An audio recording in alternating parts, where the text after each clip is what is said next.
Shalom pemirsa CB Indonesia semua, kembali lagi bertemu di dalam pembahasan buku Yesus Nama di Atas Segala Nama. Dari buku ini kita belajar, ditulisnya Ellen G. White, bagaimana setiap perjalanan hidupnya Ellen G. White diserahkan kepada Tuhan sehingga dia boleh melewati semuanya. Dengan apapun tantangan yang dia dapati, dia boleh berserah kepada Tuhan sehingga semuanya boleh berjalan dengan lancar. Baik, banyak sekali pelajaran yang dia berikan kepada kita untuk kita pelajari bersama-sama sehingga kita dapat boleh belajar untuk bisa menjadi gambaran kehidupan untuk kita lebih dekat hanya kepada Kristus. Bacaan kita kali ini judulnya Orang Muda Galilea. Ayat intinya terambil dalam Lukas 2 ayat 46.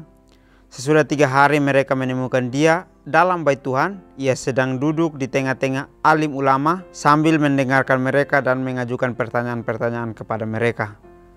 Itulah hari terakhir bagi Kristus mengajar di dalam bait suci. Dari orang yang banyak sekali yang berhimpun di Yerusalem, perhatian semua orang telah memperhatikan pertarungan yang sedang berlangsung. Dan dengan penuh kerinduan mereka menangkap setiap perkataan yang keluar dari bibirnya. Belum pernah sebelumnya peristiwa seperti ini disaksikan. Disitulah banyak orang Galilea muda yang tidak memakai tanda kehormatan duniawi atau lancana kerajaan yang mengelilinginya. Adalah para imam yang menggunakan jubah yang mewah, para penghulu dengan jubah yang lancana yang menandaikan kedudukan mereka yang tinggi, dan ahli-ahli Taurat dengan surat gulungan pada tangan mereka, yang dari dalamnya sering mereka kutip bunyi kitab suci. Yesus berdiri dengan tenang di hadapan mereka dengan kemuliaan seorang raja, sebagai seorang yang dikaruniawi kekuasaan surga. Ia memandang dengan beraninya kepada musuh-musuhnya yang telah menolak dan menghina ajarannya, dan yang ingin mengambil nyawanya. Mereka telah menyerahkan dia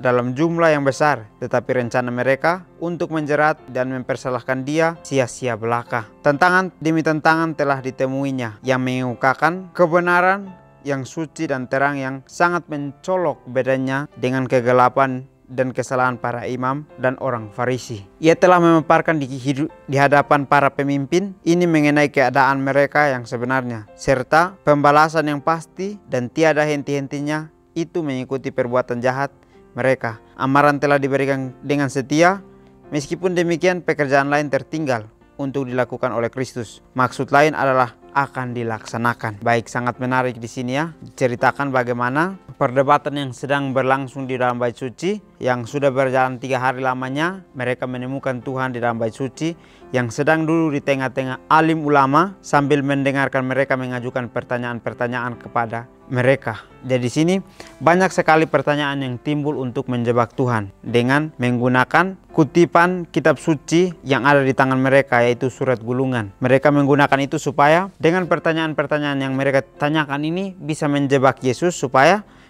mereka bisa merenggut nyawanya. Tetapi di sini dikatakan bahwa sudah hari terakhir mengajar di dalam bait suci, dari orang banyak yang berhimpun di Yerusalem, perhatian semua orang telah tertarik kepadanya. Atau dengan kalimat-kalimat yang keluar bisa menjelaskan yang sebenarnya tentang kitab suci itu, sehingga lebih banyak orang memilih untuk mengikuti dia daripada mengikuti akan para pemimpin yang sedang duduk bersama dengan dia. Orang banyak telah berkerumun di dalam bait suci memperhatikan pertarungan yang sedang berlangsung. Dengan penuh kerinduan mereka, setiap perkataan yang keluar dari bibirnya. Belum pernah sebelumnya peristiwa ini disaksikan. Kumpulan banyak orang ini sedang menyaksikan bagaimana kekalahan yang akan terjadi. Apakah Tuhan yang kalah atau pemimpin-pemimpin ini yang kalah? Sehingga pertarungan ini sangat sengit. Mereka menyaksikan itu bahwa inilah pertama kalinya terjadi di dalam bait suci yang keluar dari perkataan-perkataan Tuhan sendiri, di mana mereka atau orang-orang Galilea muda ini memakai tanda kehormatan duniawi atau lancana kerajaan yang mengelilingi adalah para imam menggunakan jubahnya dan para penghulu menggunakan jubahnya, menandai kedudukan yang sangat tinggi. Dan semuanya itu menggunakan kedudukannya masing-masing, sehingga mereka ingin untuk menjebak Tuhan dengan pertanyaan-pertanyaan yang mereka berikan itu. Dan ahli Taurat dengan surat gulungan pada tangan mereka yang dari dalamnya sering mereka kutip kitab suci. Baik, jadi contoh di sini dapat kita lihat bahwa banyak sekali yang menantikan untuk kejatuhan akan Tuhan sendiri, tetapi Tuhan memiliki memiliki kuasa di mana dia bisa menjelaskan semuanya sesuai hikmat yang diberikan oleh Bapaknya. Sehingga setiap pertanyaan yang datang, setiap pertanyaan yang ditanyakan, dia boleh menjawab sehingga semuanya boleh terjawab sesuai dengan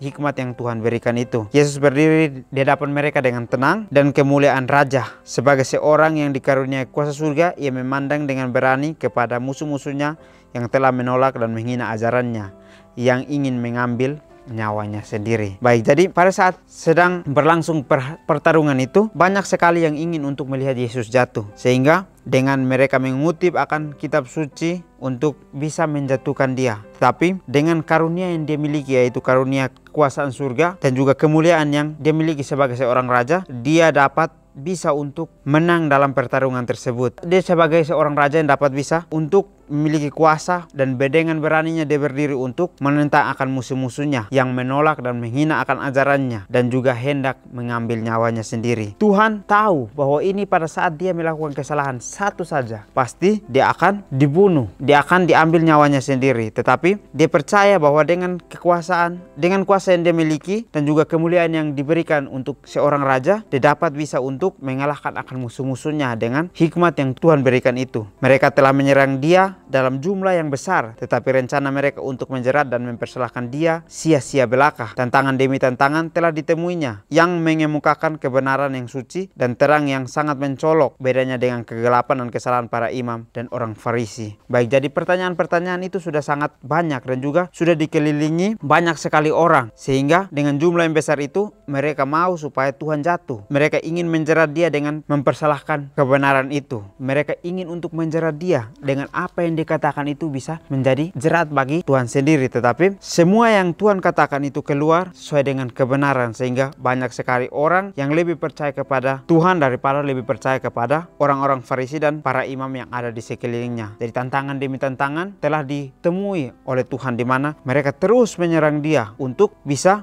mengeluarkan satu kalimat yang menjadi pertentangan besar atau kalimat yang mencolok bedanya, sehingga itulah menjadi jeratnya. Tetapi kita lihat di sini bahwa Tuhan melakukan semuanya dengan sempurna. Dia bisa melewati semua tantangan-tantangan yang diberikan oleh musuh-musuhnya itu. Dia bisa untuk mengalahkan semuanya. Ia telah memaparkan di hadapan para pemimpin itu mengenai keadaan mereka yang sebenarnya, serta pembalasan yang pasti dan tiada henti-hentinya akan mengikuti perbuatan jahat mereka. Baik, jadi Tuhan tahu apa yang mereka sedang rencanakan. Tuhan tahu akan isi hati yang sedang kita ingin untuk lakukan, sehingga pada saat kita ingin untuk menjerat, dia tahu bahwa bagaimana dia untuk bisa menutupi akan setiap kalimat yang akan keluar dari mulutnya. Jadi kita lihat di sini bahwa orang yang benar selalu akan dicari kesalahannya. Dengan satu kalimat saja kesalahan yang didapati, maka itu akan menjadi jerat besar untuk kerusakan hidupnya sendiri. Itu pun yang dialami Tuhan. Tetapi Tuhan mengetahui akan isi hati para pemimpin dan juga orang-orang Farisi, sehingga dia memaparkan bahwa semua yang sedang dilakukan oleh para pemimpin orang Farisi ini adalah untuk menjeratnya. Jadi dia memberitahukan yang sebenarnya perbuatan jahat yang sedang direncanakan oleh orang-orang Farisi dan para imam yang duduk bersama-sama dengan dia di dalam bait suci. Amaran telah diberikan dengan setia,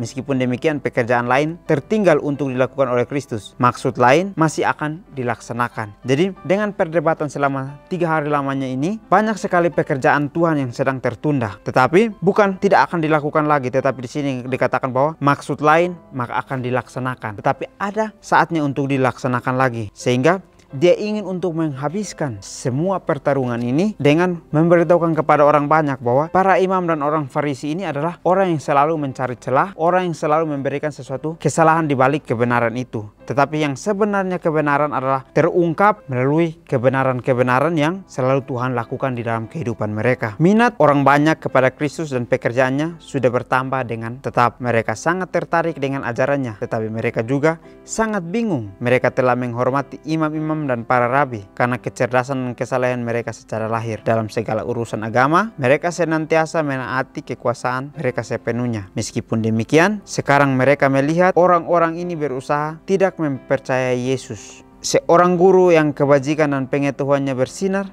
lebih cerah dari setiap serangan. Mereka memandang para imam dan tua-tua yang bermuka masam, dan pada air muka para pemimpin itulah mereka melihat adanya kekalahan dan kebingungan. Mereka keheran-heranan karena penghulu-penghulu tidak mau percaya pada Yesus, sedangkan ajarannya sangat jelas dan sederhana. Mereka sendiri tidak mengetahui jalan mana yang mereka harus tempuh. Dengan kecemasan dan penuh kerinduan mereka memperhatikan gerakan orang-orang yang nasihatnya selalu diikuti. Alfa Omega Jilid 6 halaman 238 dan 239. Renungkan lebih dalam, bagaimana iman saya kepada Yesus dipengaruhi oleh tindakan para pemimpin rohani. Baik, di akhir pelajaran kita menceritakan bahwa minat banyak orang kepada Kristus dan pekerjaannya sudah bertambah dengan tetap. Jadi dengan kalimat-kalimat yang Tuhan keluarkan, kemukakan, maka Tuhan tidak mengajak, tetapi banyak sekali orang-orang yang ingin untuk mengikuti Tuhan, ingin untuk mengikuti akan ajarannya.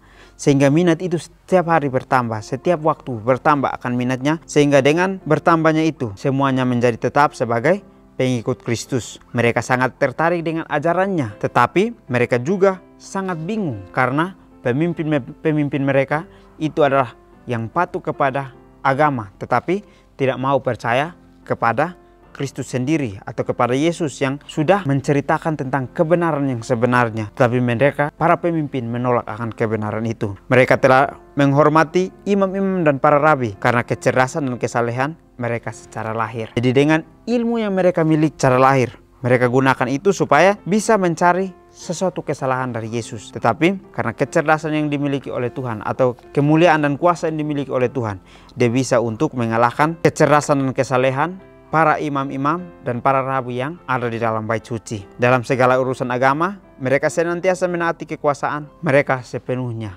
Jadi kita lihat di sini ya, ada sedikit kalimat yang membuat teguran untuk kehidupan kita. Kalau kita melihat di sini bahwa mereka senantiasa menaati kekuasaan dan sepenuhnya di dalam urusan agama. Kalau kita lihat di sini, berarti ini adalah seorang orang yang terpandang sebagai kepala rohani di dalam gereja, di mana mereka selalu menuruti peraturan, tetapi mereka tidak melakukan sesuatu hal yang sesuai dengan Alkitab atau sesuai dengan firman Tuhan. Sehingga di sini Tuhan menegur mereka untuk mengajarkan sesuatu hal yang sesuai dengan firman Tuhan, supaya semua orang lebih percaya untuk lebih dekat kepadanya.